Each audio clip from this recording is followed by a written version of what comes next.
തെക്കൻ കേരളത്തിൽ 2 ജില്ലകളാണ് ഒന്നാം ഘട്ട വോട്ടെടുപ്പിൽ തിങ്കളാഴ്ച രേഖപ്പെടുത്തുക.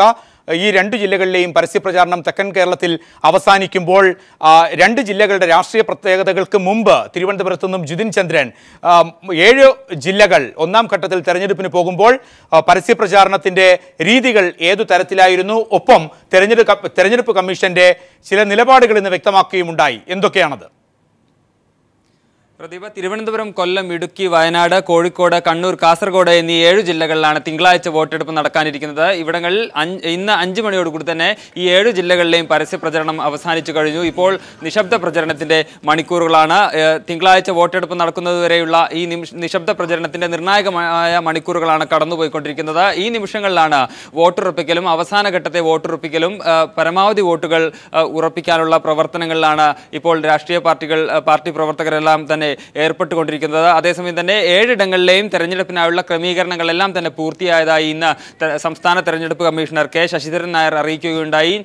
നാളെ തന്നെ 7 ഇടങ്ങളിലേക്കുമുള്ള പോളിംഗ് സാമഗ്രികൾ വിതരണം ചെയ്യും. ഒപ്പം തന്നെ സുരക്ഷാ സംവിധാനങ്ങളെല്ലാം തന്നെ കൃത്യമായി സജ്ജീകരിച്ചിട്ടുണ്ട്. 7 ജില്ലകളിലായി തെരഞ്ഞെടുപ്പ് നടക്കുന്ന തിരുവനന്തപുരം, കൊല്ലം, ഇടുക്കി, കോഴിക്കോട്, വയനാട്, കണ്ണൂർ, കാസർഗോഡ് എന്നീ 7 ജില്ലകളിലായി 1102 പ്രശ്നബാധിത ബൂത്തുകളാണ് ഉള്ളത്. ഈ പ്രശ്നബാധിത ബൂത്തുകളെല്ലാം തന്നെ അതീവ സുരക്ഷ ഒരുക്കിയിട്ടുണ്ട്. കണ്ണൂരിലാണ് ഏറ്റവും കൂടുതൽ പ്രശ്നബാധിത ബൂത്തുകളുള്ളത്. 643 പ്രശ്നബാധിത ബൂത്തുകളാണ് കണ്ണൂരിലുള്ളത്. പിന്നീട് തിരുവനന്തപുരത്ത് 173, കൊല്ലത്ത് 124 പ്രശ്നബാധിത ബൂത്തുകളുണ്ട്.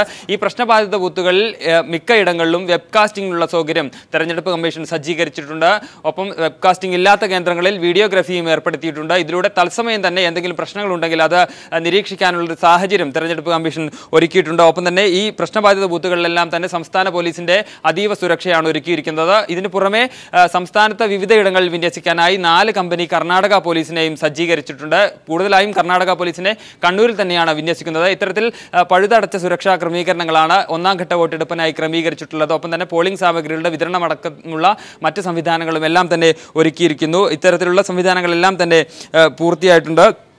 ഒപ്പം മറ്റ് രീതിയിലുള്ള ഒരുക്കങ്ങളെല്ലാം തന്നെ തെരഞ്ഞെടുപ്പ് കമ്മീഷന്റെ കർശനമായ മാർഗ്ഗനിർദ്ദേശങ്ങൾ. തിങ്കളാഴ്ച രാവിലെ 7 മണിക്ക് വോട്ട് രേഖപ്പെടുത്തുക, അത്തരത്തിലാണ് തെരഞ്ഞെടുപ്പ് കമ്മീഷന്റെ രീതികളും തയ്യാറെടുപ്പുകളും പുരോഗമിക്കുമ്പോൾ 2 ജില്ലകൾ ഒന്നാം ഘട്ടത്തിൽ വോട്ടെടുപ്പുള്ള 4 കോർപ്പറേഷനുകൾ 2 തിരുവനന്തപുരത്താണ്. തിരുവനന്തപുരം കോർപ്പറേഷനും കൊല്ലം കോർപ്പറേഷനും. ഇവയുടെ പ്രത്യേകതയും ഈ 2 ജില്ലകളും ഈ തെരഞ്ഞെടുപ്പിൽ ഏതൊക്കെ വിഷയങ്ങളെ അടിസ്ഥാനമാക്കിയായിരുന്നു പ്രചരണം, എത്രമാത്രം രാഷ്ട്രീയ പ്രാധാന്യമാണ് ഇടതു മുന്നണിക്കും വലതു മുന്നണിക്കും ഒപ്പം BJP നയിക്കുന്ന മുന്നണിക്കും? പ്രദീപ, തദ്ദേശ തെരഞ്ഞെടുപ്പിൽ സംസ്ഥാനത്തിന്റെ മൊത്തം ശ്രദ്ധ പതിയുന്ന 2 ജില്ലകളാണ് തിരുവനന്തപുരവും തലസ്ഥാന ജില്ലയും ഒപ്പം തന്നെ കൊല്ലം ജില്ലയും. തിരുവനന്തപുരം കോർപ്പറേഷനും കൊല്ലം കോർപ്പറേഷനും നിലവിൽ ഇടതുപക്ഷ ജനാധിപത്യ മുന്നണി ഭരിച്ചുകൊണ്ടിരിക്കുന്ന കോർപ്പറേഷനാണ്. തിരുവനന്തപുരം കോർപ്പറേഷൻ തുടർച്ചയായി 4 തവണ 20 വർഷം തുടർച്ചയായി ഇടതുപക്ഷ മുന്നണിയാണ് കൈയാളുന്നത്. ഈ വർഷവും നിലനിർത്താനുള്ള, ഈ തെരഞ്ഞെടുപ്പിലും ആ ഭരണം നിലനിർത്താനുള്ള ഒരുക്കത്തിലാണ് LDF. അതിനു വേണ്ടി പഴുതടച്ച പ്രചാരണ പ്രവർത്തനങ്ങളും മറ്റും LDF നടത്തിക്കഴിഞ്ഞു. ആദ്യഘട്ടത്തിൽ തന്നെ സ്ഥാനാർത്ഥി നിർണയം പൂർത്തിയാക്കി. പ്രചരണത്തിൽ ഒരു മുഴം മുന്നിലാണ് തിരുവനന്തപുരം കോർപ്പറേഷനിൽ LDF. അതേസമയം തുടർച്ചയായി 4 വർഷം ഭരണം കൈയാളുന്ന LDFിൽ നിന്നും ഇത്തവണയെങ്കിലും ഭരണം പിടിച്ചെടുക്കണമെന്ന വാശിയോടുകൂടിയുള്ള പ്രചരണമാണ് തലസ്ഥാനം തിരുവനന്തപുരം കോർപ്പറേഷനിൽ UDF നടത്തിയത്. അതേസമയം തന്നെ BJP ലക്ഷ്യമിടുന്ന പ്രധാന ലക്ഷ്യങ്ങൾ ഒന്ന് തിരുവനന്തപുരം കോർപ്പറേഷനിലാണ്. തിരുവനന്തപുരം കോർപ്പറേഷനിൽ നിലവിൽ 6 സീറ്റുകളാണ് BJPക്കുള്ളത്. ഇതിൽ പരമാവധി നേട്ടം കൊയ്യാനുള്ള തെരഞ്ഞെടുപ്പായാണ് അവർ ഇതിനെ കാണുന്നത്. BJP SNDPയുമായി തദ്ദേശ തലങ്ങളിൽ ഉണ്ടാക്കിയ കൂട്ടുകെട്ട് അതിന് ഗുണം ചെയ്യുമെന്നും BJP പ്രതീക്ഷിക്കുന്നുണ്ട്. അത്തരത്തിൽ വലിയ രാഷ്ട്രീയ പ്രാധാന്യം അർഹിക്കുന്ന ഒരു മത്സരമാണ് തിരുവനന്തപുരം കോർപ്പറേഷനിൽ നടക്കുന്നത്. അതേസമയം തന്നെ കൊല്ലം കോർപ്പറേഷനിലും സമാനമായ സാഹചര്യം തന്നെയാണുള്ളത്. നിലവിൽ നടത്തിക്കൊണ്ടിരിക്കുന്ന ഭരണം തുടരാമെന്ന പ്രതീക്ഷയിലാണ് LDF ഉള്ളത്. ഭരണം പിടിച്ചെടുക്കാനായി വാശിയോടുകൂടി UDFും രംഗത്തുണ്ട്. BJPയും തങ്ങളുടെ ശക്തി തെളിയിക്കാനായി കൊല്ലത്ത് മത്സരിക്കുന്നു. ഇത്തരത്തിൽ സംസ്ഥാനത്തിന്റെ തന്നെ ശ്രദ്ധ പതിയുന്ന 2 ജില്ലകളാണ് തിരുവനന്തപുരവും കൊല്ലവും. ഇവിടെ വീറും വാശിയുമേറിയ പോരാട്ടം തന്നെയാണ് നടക്കുന്നത്. അതിന്റെ ശബ്ദ പ്രചരണം അവസാനിച്ചു കഴിഞ്ഞു. ഇനി നിർണായകമായ നിശബ്ദ പ്രചരണത്തിന്റെ മണിക്കൂറുകളാണ് കടന്നുപോയിക്കൊണ്ടിരിക്കുന്നത്. പ്രദീപ്, ജിതിൻ, ഏറ്റവും അവസാനമായി വളരെ ചുരുക്കി, ഇനിയുള്ള മണിക്കൂറുകൾ ഒരുപക്ഷെ അടിയൊഴുക്കിനെ സംബന്ധിച്ച് ഏറ്റവും പ്രാധാന്യമാണ്. ഈ 2 ജില്ലകൾ അത്തരത്തിൽ ഏതൊക്കെ തരത്തിൽ ചില കാര്യങ്ങളിലെങ്കിലും അത് മുന്നണികളുടെ കൂട്ടുകെട്ടാകട്ടെ, പ്രത്യേകമായിട്ടുള്ള പ്രചരണ വിഷയങ്ങളാകട്ടെ, അങ്ങനെ എന്തെങ്കിലും എടുത്തു കാട്ടാൻ ഈ 2 ജില്ലകൾക്കുമുണ്ടോ?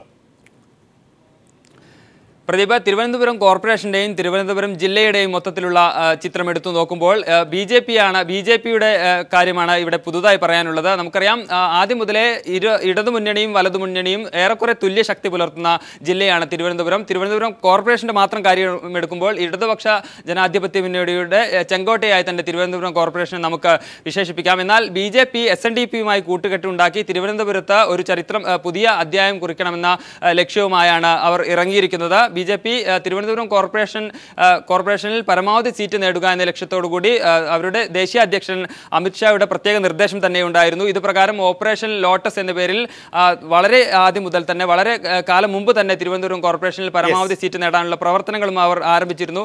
ഇത്തരത്തിലാണ് തിരുവനന്തപുരം ജില്ല പ്രത്യേക ശ്രദ്ധയെ ആകർഷിക്കുന്നത്. അതേസമയം തന്നെ ഇടതു വലതു മുന്നണികൾ തിരുവനന്തപുരത്ത് ഏറെക്കുറെ തുല്യ ശക്തികളാണ്. കോർപ്പറേഷനിൽ ആര് ഭരിക്കും എന്നാണ് ഈ തദ്ദേശ തെരഞ്ഞെടുപ്പിൽ ഏവരും ഉറ്റുനോക്കിക്കൊണ്ടിരിക്കുന്നത്. ഇത് തന്നെയായിരിക്കും കൊല്ലത്തിന്റെയും ഏറ്റവും വലിയ പ്രത്യേകത. ഈ പ്രത്യേകതകളൊക്കെയും പ്രചാരണ രംഗത്ത് വളരെ സജീവമായിരുന്നു. ഇനിയുള്ള അവസാന മണിക്കൂറുകൾ, നിശബ്ദ പ്രചാരണത്തിന്റെ മണിക്കൂറുകൾ, അതും ഏറ്റവും പ്രധാനം. ഓരോ വോട്ടറുടെയും മനസ്സിലെത്താനുള്ള മുന്നണികളുടെയും സ്ഥാനാർത്ഥികളുടെയും അവസാനവട്ട തന്ത്രങ്ങൾ. മലബാറിലെ തെരഞ്ഞെടുപ്പ് രംഗം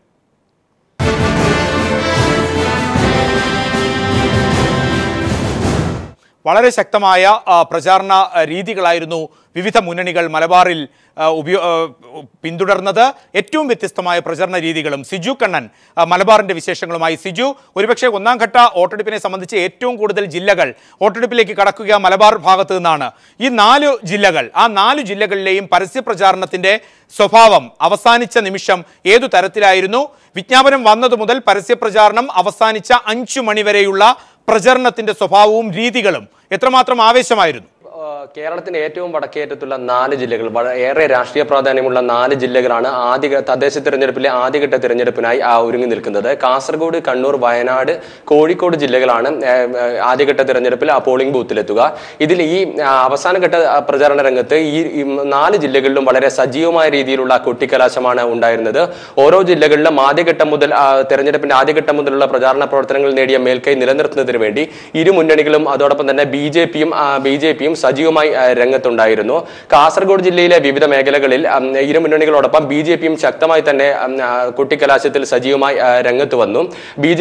കാസർഗോഡ് ജില്ലയുടെ വടക്കൻ മേഖലകളിൽ ഒരുപക്ഷെ BJPക്ക് വളരെയധികം സ്വാധീനമുള്ള മേഖലകളാണ്. ഈ മേഖലകളിലെല്ലാം തന്നെ തങ്ങളുടെ സ്വാധീന മേഖലകളിൽ വളരെ ശക്തമായ രീതിയിലുള്ള പ്രചാരണ പ്രവർത്തനങ്ങളാണ് അവസാന മണിക്കൂറുകളിൽ BJP നടത്തിയത്.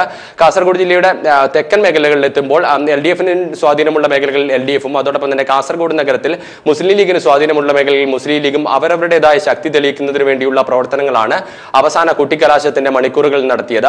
കണ്ണൂർ ജില്ലയിൽ വിവിധ നഗരങ്ങൾ കേന്ദ്രീകരിച്ചുള്ള കൊട്ടിക്കലാശങ്ങളാണ് നടന്നത്.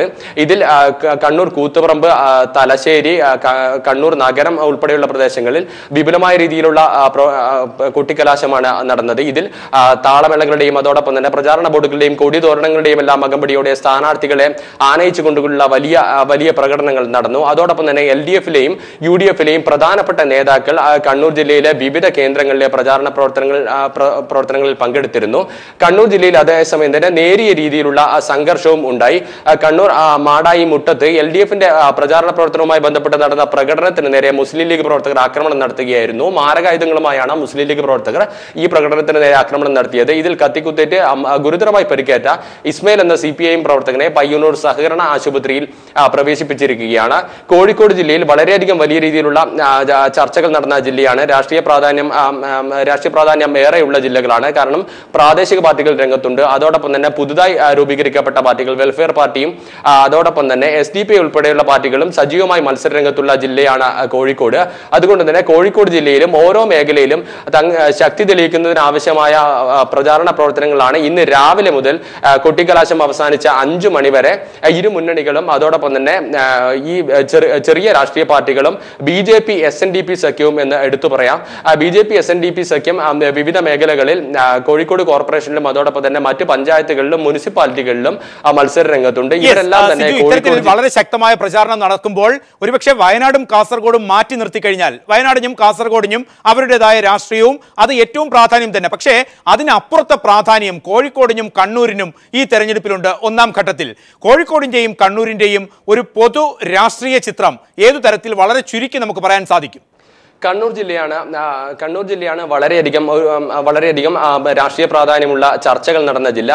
പ്രദീപിനറിയാം, മലബാറിലെ ഒരു പൊതു രാഷ്ട്രീയ സ്വഭാവം എന്നത് കൃത്യമായി ഭൂരിഭാഗം ജനങ്ങളും കൃത്യമായ രാഷ്ട്രീയ ബോധമുള്ളവരും കൃത്യമായ രാഷ്ട്രീയ വിശ്വാസം സൂക്ഷിച്ചു പോരുന്നവരുമാണ് മലബാർ ജില്ലയിലെ ഈ പ്രധാനപ്പെട്ട ജില്ലകളിലെല്ലാം തന്നെയുള്ളവർ.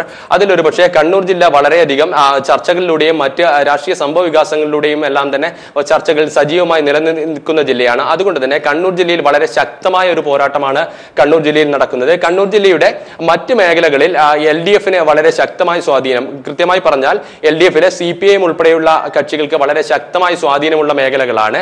കണ്ണൂർ നഗരത്തിലാണ് മുസ്ലിം ലീഗിനും അതോടൊപ്പം തന്നെ കോൺഗ്രസിനും ഉൾപ്പെടെ സ്വാധീനമുള്ള മേഖല. യെസ്, സിജു, വളരെ വ്യക്തമാണ്. ഒരുപക്ഷെ തിങ്കളാഴ്ച ഒന്നാം ഘട്ട വോട്ടെടുപ്പ് നടക്കുമ്പോൾ 4 ജില്ലകൾ മലബാറിൽ നിന്നാണ്.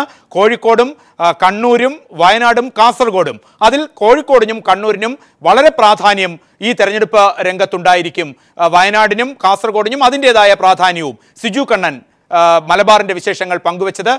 പോരാട്ടത്തിന്റെ വേറിട്ട ഭൂമിക കേരളത്തിന് കാഴ്ചകൊടുത്ത ജില്ലയാണ് ഇടുക്കി. മധ്യകേരളത്തിൽ ഒന്നാം ഘട്ടത്തിൽ ഇടുക്കിയാണ് വോട്ടെടുപ്പിലേക്ക് കടക്കുന്ന ജില്ല. സാലി മുഹമ്മദ് കൊച്ചിയിൽ നിന്നും. സാലി, ഒരുപക്ഷെ കേരളത്തിന്റെ സമരത്തിന്റെ ചരിത്രം എടുത്തു കഴിഞ്ഞാൽ ചരിത്രത്തിൽ രേഖപ്പെടുത്താവുന്ന സമര പോരാട്ടത്തിനെ രേഖപ്പെടുത്തിയ ജില്ലയാണ് ഇടുക്കി. ആ ഇടുക്കി ഒന്നാം ഘട്ടത്തിലെ വോട്ടെടുപ്പ് രംഗത്തുള്ള ഇടുക്കിയാണ്. ഇടുക്കിയുടെ പ്രത്യേകതകൾ, അതിലേക്ക് പോകും മുമ്പ് ഇടുക്കിയിലെ പ്രചാരണം ഏതു തരത്തിലായിരുന്നു? വിജ്ഞാപനം വന്നതു മുതൽ ഇന്ന് പരസ്യപ്രചാരണം അവസാനിക്കുന്നത് വരെ എത്രമാത്രം ശക്തവും ആവേശവുമായിരുന്നു മുന്നണികൾ? പ്രദീപ്, ഇടുക്കിയിൽ കഴിഞ്ഞ ഏതാനും ദിവസങ്ങളായി നടന്ന പ്രചരണം പരിശോധിക്കുമ്പോൾ പൊതുവിൽ ഹൈറേഞ്ച് മേഖലയിൽ പതിവ് പോലെ തന്നെ പട്ടയവും കസ്തൂരിരംഗനും ഒക്കെ വലിയ വിഷയങ്ങളായി. പൊതുവിൽ കേരള രാഷ്ട്രീയം ചർച്ച ചെയ്ത ബാർക്കോഴ ഉൾപ്പെടെയുള്ള പ്രധാന സംഭവവികാസങ്ങളും ഇടുക്കിയിലെ രാഷ്ട്രീയം ചർച്ച ചെയ്തു. കേവലമായ ഏതെങ്കിലും മലയോര മേഖലയിലെ പ്രശ്നങ്ങളിൽ ഒതുങ്ങി നിൽക്കാതെ പൊതു രാഷ്ട്രീയം ഒപ്പം ചർച്ച ചെയ്ത ജില്ലയാണ് ഇടുക്കി. അതുകൊണ്ട് തന്നെ പൊതു രാഷ്ട്രീയ രംഗത്തുണ്ടാകുന്ന എല്ലാ മാറ്റങ്ങൾക്കും അനുസൃതമായി വോട്ട് രേഖപ്പെടുത്തിയ ഒരു പാരമ്പര്യവും ഇടുക്കിക്കുണ്ട്.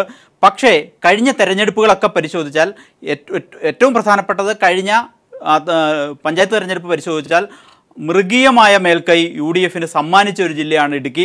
അത് പരിശോധിച്ചാൽ വ്യക്തമാകും. ആകെയുള്ള 16 ജില്ലാ പഞ്ചായത്ത് ഡിവിഷനുകളും 16 നേടിയെടുത്തുകൊണ്ട് പ്രതിപക്ഷമില്ലാതെ UDF ഭരിച്ച ഒരു ജില്ലാ പഞ്ചായത്തായിരുന്നു ഇടുക്കി. 8 ബ്ലോക്ക് പഞ്ചായത്തുകളുള്ളതിൽ 8ലും UDF ആണ് ഭരിച്ചത്.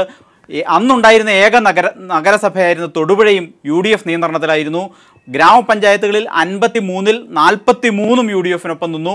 കേവലം 10 ഗ്രാമപഞ്ചായത്തുകൾ മാത്രമാണ് തെരഞ്ഞെടുപ്പ് ഫലം വന്ന ആ കാലഘട്ടത്തിൽ LDFന് ലഭിച്ചത്. അതായത് ചുരുക്കത്തിൽ വലിയ മേൽക്കൈ, മൃഗീയ ആധിപത്യം UDFനുള്ള ഒരു മേഖലയാണ് കഴിഞ്ഞ തദ്ദേശ സ്വയംഭരണ സ്ഥാപനങ്ങളിലേക്കുള്ള തെരഞ്ഞെടുപ്പ് വെച്ച് പരിശോധിച്ചാൽ, ആ ഫലം വെച്ച് പരിശോധിച്ചാൽ നമുക്ക് മനസ്സിലാവുക.